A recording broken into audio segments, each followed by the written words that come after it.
Welcome into another episode of Respect Coin. I am, of course, your host, Michael Bolling, and I'm pleased to be joined with Gabe Ramirez, my guy. How we doing? What up? What's been up? You got the fire stuff on? You've been chilling? I'm trying to make some money so I can burn it, but I'm doing this show with you so we can see how this thing goes. Well, it's rivalry weekend in baseball. First of all, did you know that was a thing?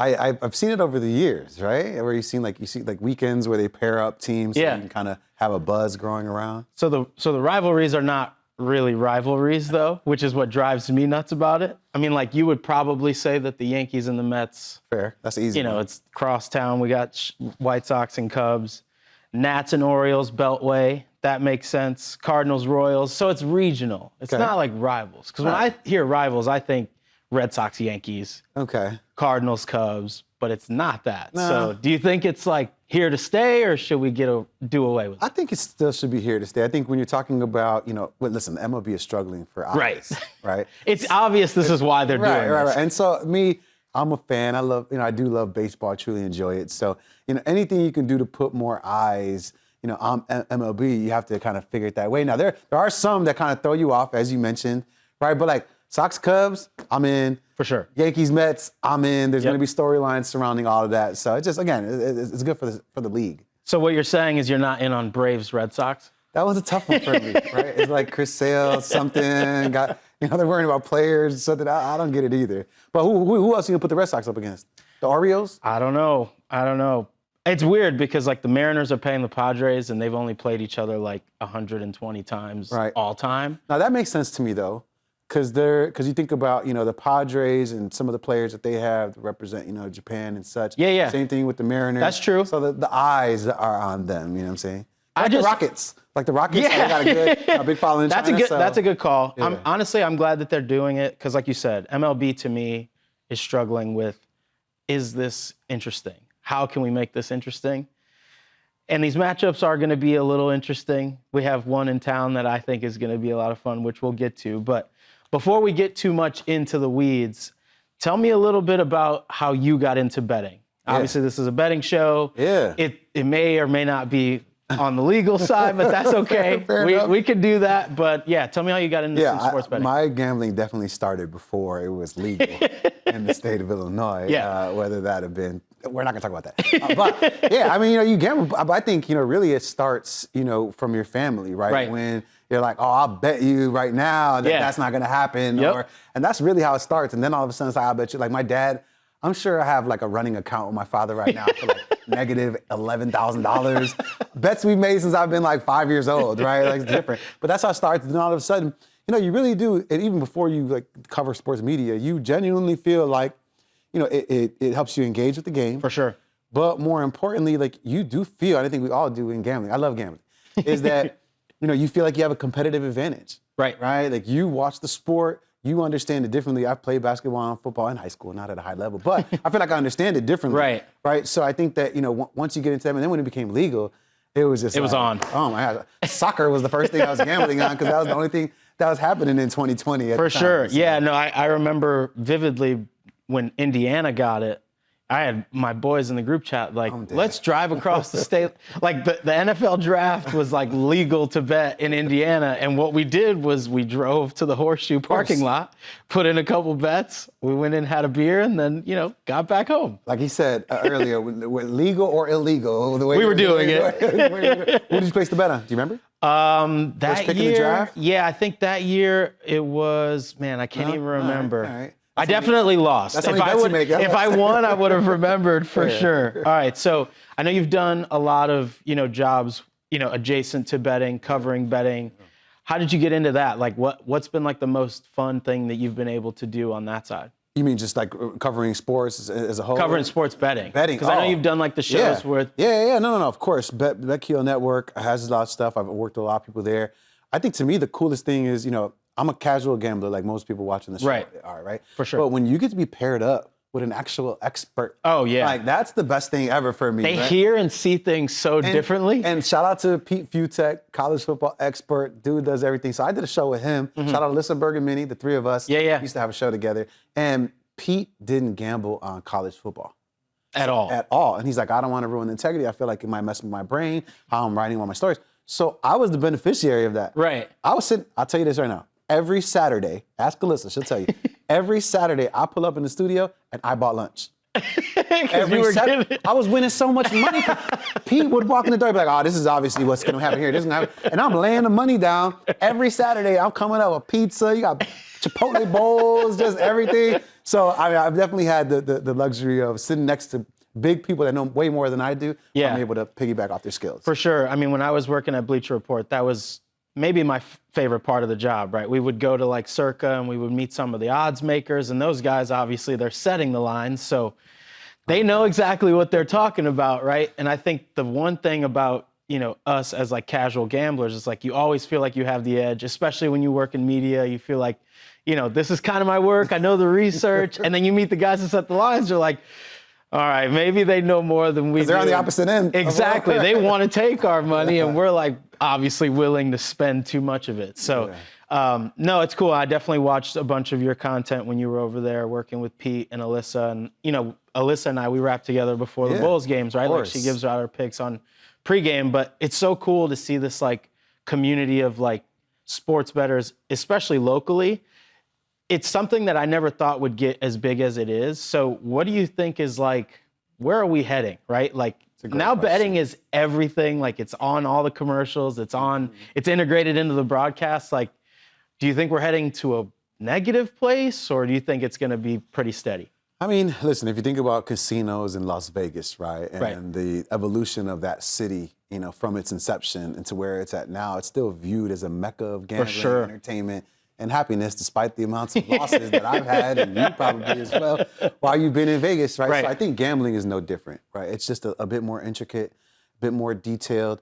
I think, you know, when you think about the nuances when it comes to player props, I mean, there's just so many things you can gamble on. So I think the cool thing about gambling is that there's a little bit for everybody. Right. If you are the casual person that just wants to lay a bet on the big game or, you know, something along those lines, or a game that you're going to go watch or attend, then there's something for you. If you're the guy that thinks you could beat the system and you're doing hours of research to lay the money, you cannot, and you still lose anyway, then I mean, there's that for you too. So I don't know if it's necessarily to a positive or negative place, but I think it's one that, you know, the world can kind of accept it, embrace it, and coexist with it. Yeah, for sure. I mean, even the story that came out yesterday about them reinstating Pete Rose, like I have thoughts on that, but the truth is, you can almost not hide it, right? Like every sports league has partnerships with these sports books. So the more above board it continues to get, I think everyone is better off in that sense, because we know about the bookies, we know about the, you know, alleyway backdoor gambling, and now that it's above board, it feels like everyone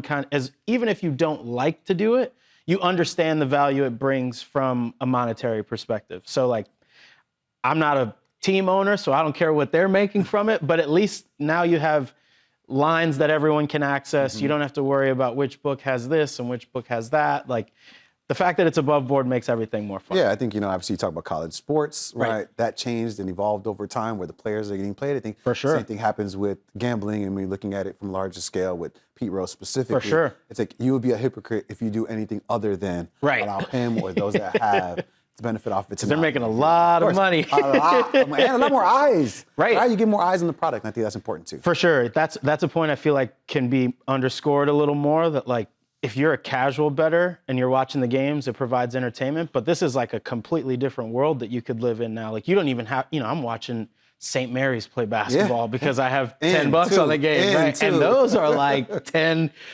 11, 12 at night. You're like, but we know what that is though. It's that you've watched enough mid-majors throughout the season that you know when the line is mispriced. Yes. And I think that's what happens over time. For sure. Is that you can watch these like teams that you've never heard of or anything, but no one's moving the line. No one's betting enough on those teams to move the line, so that's where you can find the advantages. Absolutely. All right, so I'm going to ask you about your biggest win. Not biggest, you don't have to tell me monetary, but like one win that you had that felt like, damn, that was awesome. Yeah, and the worst part about this win, Mike, is that it happened at the very beginning, like in 2020, you know what I mean? And I've been chasing this ever since. But I had a time where it was, I put the Yankees, it was when the Yankees and the Rays met in the World Series. So I put a futures where I had both of them meeting up there. Didn't have anything to do with winning. Yeah. And then it was during the bubble, So I had a couple bets on like James Harden and the Rockets winning some games. And I just threw a long shot, and it was on a, can I say the amount? Okay. You can. So it was on a $35 free bet. Okay. Right. I ended up winning $5,000. Wow. On the $35 free bet. That's those pretty are the huge. Best. Those are the best. One of my favorites. That's huge. My favorite. Losses, I mean, just there's too many to count. Scroll through my account. And, you know, I just, the worst ones, and we all lived through, right? People talk about all the time, don't parlay, you're going to lose your money, et cetera, et cetera. But it is. And, you know, people, okay, there's two types of people in the world, right? There's one that hates the first sentence or the sentence, I lost by one leg. Yeah. People hate that. They're like, here we go. I've heard a bunch of these stories. But then there's the other people that are like, what I was just one away. what happened? Tell me. I want to empathize with you. Like, I want to know what that is. So, you know, you could be on either sides of those things. But that, and the losses, definitely I've had my fair share. For sure, yeah. I mean, like, I have too many losses that hurt. Like, this past NFL season, I parlayed all 4 of the quarterbacks to score a touchdown in the championship round. Ooh. And the only one to not score was Josh Allen. Who you expect to go ahead and cross the line. Mahomes scored twice in that game. Right. I'm like, man, this game's going to come down to it. Obviously, in the playoffs in the NFL, like, the quarterbacks move more often than not, right? Yeah. So you have Jaden Daniels who gets in, Jalen Hurts gets in, Patrick Mahomes scores, and I'm like, it's going to happen, right? I'm like out with my boys, we're watching, and he kept running the tush push to the left. I'm like, can we try and go to the right, please? I'm like, damn. Throw him off a little bit. Yeah, and it was like $25 to win, like, I don't know, it would have been like $2,000, something like that, which like is meaningful, but like, man. So that one felt like it was going to come through, and this is obviously way before it was legal, but I was in Vegas for the Super Bowl and got some money down on the Cubs to win the World Series. So that was early? When they won. That was pretty good. Yeah. So that's probably my biggest win. I was able to, like, you know, break my pops emotional off connection. Oh, even that much? Oh, wow. Yeah, it was decent. But when you can break people off of money, that's how you know you got a big. Well, victory. So here's the thing. Like, it's my dad's tradition to, like, go to Vegas to watch the Super Bowl because that's the only way you could bet forever, right? So we would go, and we still go. And when we were there, it was like right after they had hired Joe Madden. There was like a prop bet. It was like, will they win in the next 3 years or whatever? And it was like rolling. So, like, if they would have won 15, I would have won a ton of money. Oh, I see what you're saying. But they lost to the Cards that. Yeah. Okay. So, that was a lot of fun, and obviously emotional connection. And it took me, like, you know, because you were around when that happened. It took me a whole week to, like, recover. And I was like, wait, I got to go back to Vegas to pick it up. No. Oh, that's right. Catch the flight, deduct it from the winnings. Exactly. It is what it is. That's wild. That's a great story, though.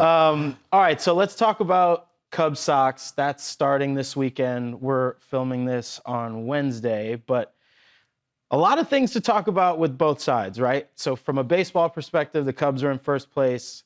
White Sox didn't start as well, but playing very good baseball now. Obviously, you're a White Sox guy. What have you seen from them lately that you've been encouraged by? Yeah, I think that, you know, when you're looking at this team, there are certain aspects of it that get you excited. For sure. Right? I mean, pitching, the starting pitching, the rotation, they've shown signs of brilliance. I mean, I don't want to use that word loosely, but it's the truth. It's the truth. They've had really good performances from their starters, a number of them. And then, you know, they've had games where the offense has popped. And I think the biggest difference between this team and the team last year, you just have guys that really love the game, and you hear it often, right? Gamers, right? When you're talking about baseball, right? Those guys.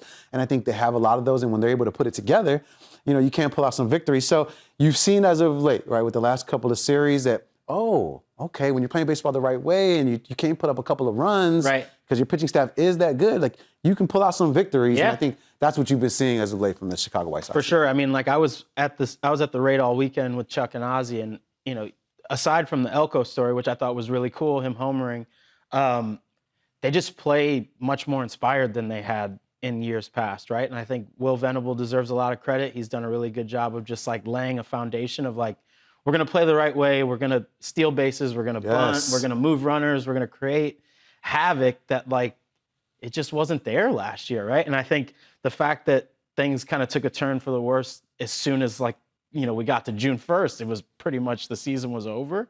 This year, it feels like they didn't start as hot, but winning on opening day, winning a couple series openers, like, you're seeing that, and you make a good point about the pitchers. The pitchers have been amazing. Like Shane Smith, I think if you had to vote for the All-Star game right now, he would be the White Sox All-Star. He's been so good. So the only thing that I worry about with them, and I don't think it was necessarily a priority in the offseason, is like the closing role is kind of just like flip a coin and see who's got it that night. But otherwise, they've played pretty inspired baseball. Yeah, back end of the bullpen is going to be everybody's crutch. Right. I mean, everyone's going to try to fix It's the crutch of the Cubs. The Cubs, too. Yeah. Same thing. We've seen that on the back end. But I think the good thing is that it's about development in real time. For sure. You've seen those guys, 𝗭𝗍, Wilson on the back end, getting the opportunity. And that's what you want, so that way in the tail end of the season, if they are going to be pieces that are going to be moved, they finally have that value. Or if you are, competing and winning games late, you can put them in a pressure situation and they're going to be able to come through for you. So yeah, I mean, the bullpen's there, but again, you put it all together and you're going to walk away with more dubs, more happy days than last year. Yeah, 6-6 in their last 12, playing 500 ball in May. On the Cubs side, to me, I feel like, the only narrative that I've been pushing is you got to pay Kyle Tucker. I mean, the difference is from last year, they didn't have an anchor in the middle of that lineup. And I think there were so many games where they were in them and they lost by 1 because they didn't have a guy to get the big hit. And they have that guy now, right? So for me, it feels like solidify the back end of the bullpen. I think Porter Hodge is probably the closer at this point. Ryan Presley's been throwing in the 6th and the 7th now, so they're just trying to get him right. But when I think about Crosstown and how it feels for us in the city, like, as a Cubs fan, I'm not like 100% we're going to win 2 out of 3 because the pitching is so solid. So if those guys have good games, it could be pretty interesting this weekend in Wrigley. Yeah, the good thing, right, for the White Sox is that you're not putting up a season versus a season. Right. It's one game versus against this opponent. And I think, the Cubs have had their issues, but you know where their strengths are. Right. 1 through 9. They can put up runs. Yep. They do have arms that can get the job done. For sure. That you've seen. But it's just a matter of, on a sunny Saturday afternoon, what's going to happen, and we don't know. And I think, when you're looking at the Sox, the reason why they always, even during a down year, have, that fire and passion is because they do have that chip on their shoulder. For sure. Right? Where, granted, the Cubs are doing well, but, hey, the Sox are heading in the right direction, so maybe the coverage might not be there, but the chip is there. Yeah. Right? Will Venable from the players, from the staff. He was a coach at Wrigley for the Cubs, so he knows all about it. I mean, I'm interested to hear, we won't know, but, what he says to the team before that first game on Friday, because it obviously is going to mean a lot to him going back, but also he's played in rivalry games. He understands what it's like from the other side. That chip that you mentioned is really interesting, and to me, it feels like you're playing 3 games that are pretty much insignificant. Your record obviously matters, but division-wise, it's not a division game. So who's going to want it more for 27 outs on a Friday? And the whole city's going to be lit and drinking? Well, the Cubs got the good victory yesterday. Yep. And the comeback win in the ninth, which is wild. By the way, I was nervous for you guys. I honestly had no idea how they won that game. And then, so the other 2, though, if they can pull up some victories against the Marlins and then have some momentum, that'll be good for them. But it's going to be a good one. You know that. The weekend's always going to be fun. Always a good one, and which brings me to my next question. Do you have any, personal Crosstown memories that, stick out for you? I mean, either going or I mean, it's always cool to go to both. Both stadiums to represent your teams and such. That's fun, and to see the respectful people around the city being kind to one another during this beautiful Crosstown rivalry year. That was very political right there. I Gabe love for mayor.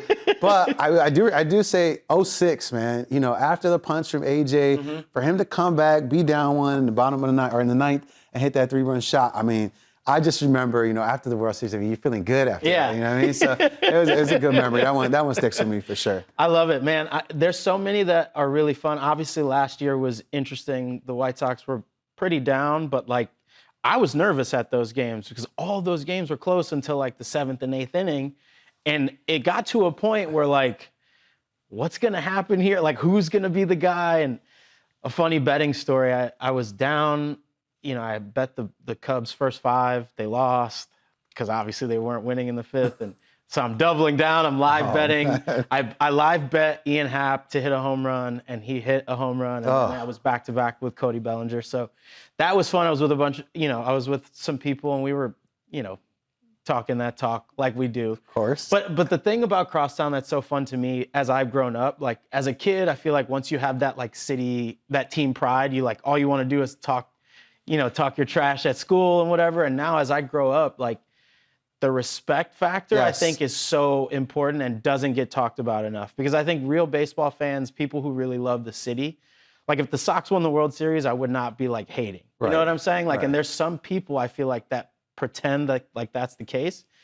So obviously I would like the Cubs to win 2 out of 3, but at the end of the day, like if we have good baseball to watch, like that's what really matters. Like last night was interesting, right? Like we had the Cubs win on a walk-off, the White Sox come back in the 10th and then put up a 4 spot. Like that was one of the most fun baseball nights in Chicago in a long time. So like, let's hope we get some good games and something that we can kind of talk about. Yeah, I think also too, you know, I think both teams, because they go through their own issues internally, that's about fans. Yeah, for sure. That they can kind of respect it, right? Where me as a Sox fan, I look at the front office of the Cubs and I'm like, man, that's really doing some moves over there, right? And I can appreciate it as a Cubs fan because you know where they were, or excuse me, the Sox fan, because you know where they were, you know where they are, you know where they're trying to go. And the Sox obviously trying to run their own system as well. So again, I think there's moments where you can appreciate what happens, whether it's moving a big arm. But I'm sure the Cubs can look at that and be like, okay, I see you getting talent, moving things around, or picking up things. So I think that goes into it. But mutual respect, I think that's good. Definitely. Like us right here. Like us, This is perfect. All right, so let's talk about the lines. You're going to be sad to know that the Sox are plus 425 to win the series. Cubs are 425. Cubs are minus 650. I think it's mispriced, to be honest with you. I mean, those are great numbers. If you like the Sox, obviously they have to win 2 out of 3 to cash that bet. But 4-1 odds on baseball games is who's the rotation for the Cubs that weekend? Or who should it Friday's TBD, it should be Cade Horton. Okay. So you're thinking Cade Horton versus Shane Smith. That's a pretty damn good matchup, I would say. And then the weekend is Colin Ray and Matt Boyd. Matt Boyd throws Saturday, Colin Ray throws Sunday. That to me is like, I'm not super confident that those two guys, you know, you never know what's going to happen with Cade Horton. He hasn't even actually started a game. They had an opener for him. So if he ends up starting, who knows? And obviously, like, to me, you know, like when they bring up prospects, they say, let's give them a soft landing. Let's make sure, you know, a lot of times they do it on the road, so it's not like that home pressure. Like if this is your first start against the Sox, Wrigley's normally sold out, but this just so different, bro. It's completely different ball game. I think it's a lot of pressure there for sure for both teams involved. I think, you know, the bet really is, if you could bet, you know, can Sox win the series if you just count in the first 5 innings? Right. Then give me my first 5, parlay it for all 3 games. Or just roll it over. Roll it over. I think the biggest issue is going to be obviously the Cubs in the back half of the game. All weekend long. Like, can the Sox pull one out? For sure. I have no doubt about that. For sure. The second one, you know, it's going to be a bullpen thing. The Bulls, you know, Sox going to be able to pull that out. So that's where it's tough. But I like it. I'm not afraid of it. No, for sure. And honestly, I was kind of surprised to see it be plus 425. I think it's a little mispriced based on the uncertainty of Cade Horton. Obviously, he's a really highly touted prospect. I think he's pretty damn good, but like you just never know. In that moment, you're pitching at home for the first time. You've never really understood the rivalry that is Cubs White Sox. Like there's going to be extra juice in the building. You're not talking about a White Sox team that's, you know, built for power. For sure. It's going to be swinging for the fences where you might be able to, you know, get some off-speed stuff off. It's supposed to be warm though. Which means any ball can kind of get out of Wrigley if the wind's blowing out. I'm hoping for lots of fireworks because it makes the games fun if it's back and forth and they're trading, you know, leads and whatnot. So you can actually bet the exact outcome of the series, which I think is pretty fun. And if the Sox won the first game, but the Cubs won the last 2, plus 475. So if you really have confidence that Shane Smith is that guy and they're going to get the first one, and then everyone's going to be like, the season's over on the north side. These are must-win games, which they're not. But there's lots of options. If they lose the last 2 to the Marlins, they might feel that way. So I think you got to see how the Marlins series plays out. And see how can I interest you in a White Sox sweep at 45-1? A White Sox sweep. Hey, I got $5 for that. You know what I'm talking about. I got $5 for that. And just a little sprinkle. A little something so I can see I hit if it happens. For sure. Yeah. No, I mean, like those 45-1. 45-1, those are good odds. Honestly, like I don't see a sweep happening, obviously, but I do think like the fact that these lines are available is another reason why, you know, it's so fun that it's so involved now. It's so integrated. So I'm going to talk you through some props because I think these are fun. Any game to go to extra innings, yes is plus 170. Oh, that's easy.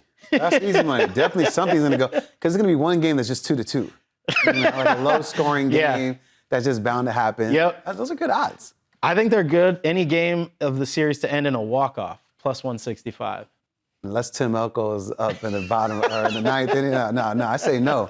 No. That's a no. So no is minus 220. A grand slam in any game in the series. Plus 425 for yes. Only plus 425?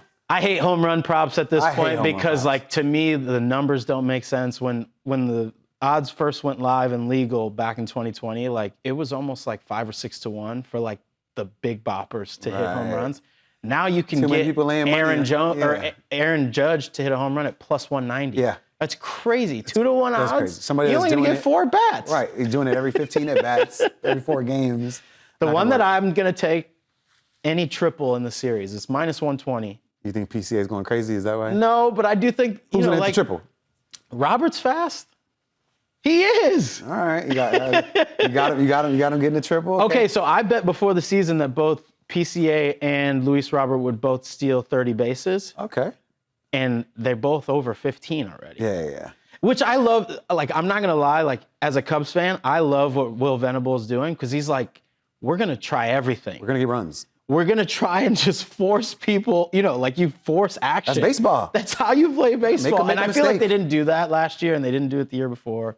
So, a triple, and someone who played. Obviously, you played. Triple is the most fun play in baseball. It is the most fun play. Like, to me, like, even if it's on the White Sox side, like, people are gonna be like, "Oh my God!" It's like minus 120, $100 on that, maybe. You're doing it to just be happy. You're not doing it because you really think it's gonna happen. I just want some action. Right.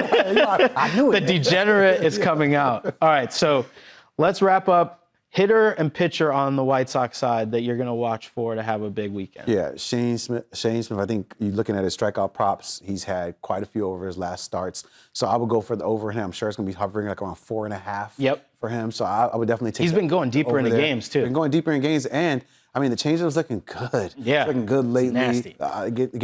Changing the hitter's eyes. It's looking good right there. In terms of hitters, you know, Luis Robert, you said it. Him or Benintendi to hit a homer. You know, something like that. Like, I don't like home run props either. Too far from me, too long for me. Not long enough, I should say. Right. For me. But I think Benny and Luis Robert Jr. What about you? Who you got? I like it. To me, I think the guy that's going to really continue to blossom is PCA. Like you mentioned, he's by the numbers the best center fielder in baseball right now, which is crazy to think about. And I think he's one of those guys who loves the moment. You saw how he turned up in LA when they were on Sunday Night Baseball. Like, I feel like he's going to understand the juice a little better. He's established. And then pitchers, the question mark is Cade Horton. We don't know, like, what he's going to actually be able to do if they start him or not. But Matthew Boyd has actually been quietly very, very effective. And his strikeout numbers have been, like, you know, the odds have been, like, very favorable. So the White Sox do still strike out quite a bit. I'm curious to see what his number is going to be on Saturday. If it's around 4, like it usually is, I'm going to be definitely taking that over. But those are the two guys that I think, you know, we'll call Friday a coin flip, probably advantage White Sox because Shane Smith is more established. But that rubber game in the middle is always the one that really kind of tips the scales. And if the White Sox do win on Friday, now you got a little pressure added to what the Cubs are trying to do. So I don't know. It's going to be a fun weekend, but hopefully we can win some money. Off camera, we're going to build a parlay, maybe a couple Cubs legs, maybe a couple Sox legs. And a bet for no money for something else. Right. we might do right there too. Gabe, I appreciate you for joining me, man. And yeah, so stay tuned to CHSN. Check out my socials. Check out Gabe's socials. Plug your socials so people know. Gabe Ramirez on Twitter. I was finally able to get that one, so give me some more followers. I need that. All right, so keep your eye out. We're going to have some plays. We're going to have some fun this week, and hopefully everyone has a good Crosstown Series weekend. Appreciate it. Go Sox. Go Cubs.